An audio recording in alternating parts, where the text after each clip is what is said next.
you have to have a strategy. Not just awareness, but action. Not just hashtags, but votes. You see, change requires more than righteous anger. It requires a program and it requires organizing. At the 1964 Democratic Convention, Fannie Lou Hamer, 5 feet 4 inches tall, gave a fiery speech on the national stage.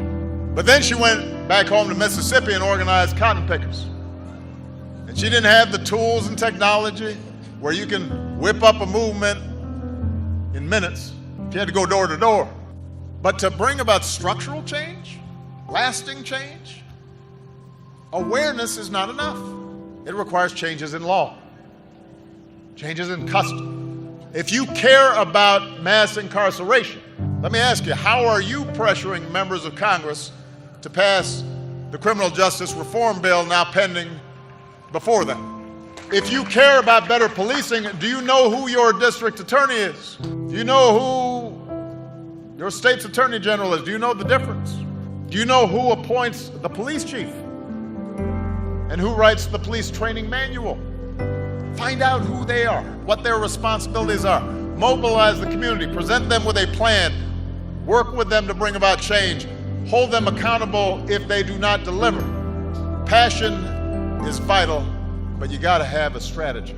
And your plan better include voting. Not just some of the time, but all of the time. It is absolutely true that 50 years after the Voting Rights Act, there are still too many barriers in this country to vote. There are too many people trying to erect new barriers to voting. This is the only advanced democracy on earth that goes out of its way to make it difficult for people to vote. And there's a reason for that. There's a legacy to that. Change requires more than just speaking out. It requires listening as well.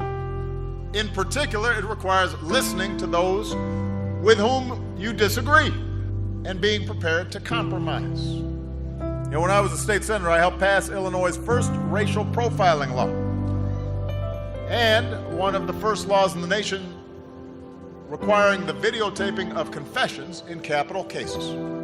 And we were successful because early on, I engaged law enforcement. I didn't say to them, oh, you guys are so racist, you need to do something. I understood, as many of you do, that the overwhelming majority of police officers are good and honest and courageous and fair and love the communities they serve.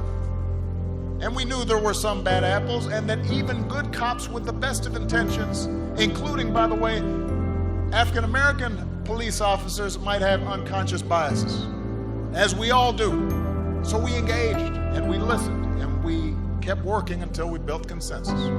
And because we took the time to listen, we crafted legislation that was good for the police because it improved the trust and cooperation of the community, and it was good for the communities who were less likely to be treated unfairly. There will be times when you shouldn't compromise your core values, your integrity, and you will have the responsibility to speak up in the face of injustice. But listen, engage. If the other side has a point, learn from them. If they're wrong, rebut them, teach them, beat them on the battlefield of ideas. And you might as well start practicing now, because one thing I can guarantee you, you will have to deal with ignorance, hatred, racism, foolishness, trifling folks. I promise you, you will have to deal with all that at every stage of your life. That may not seem fair, but life has never been completely fair.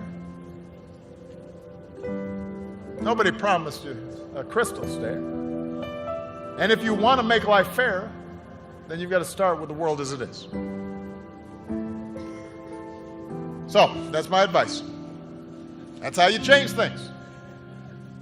Change isn't something that happens every 4 years or 8 years. Change is not placing your faith in any particular politician and then just putting your feet up and saying, okay, go.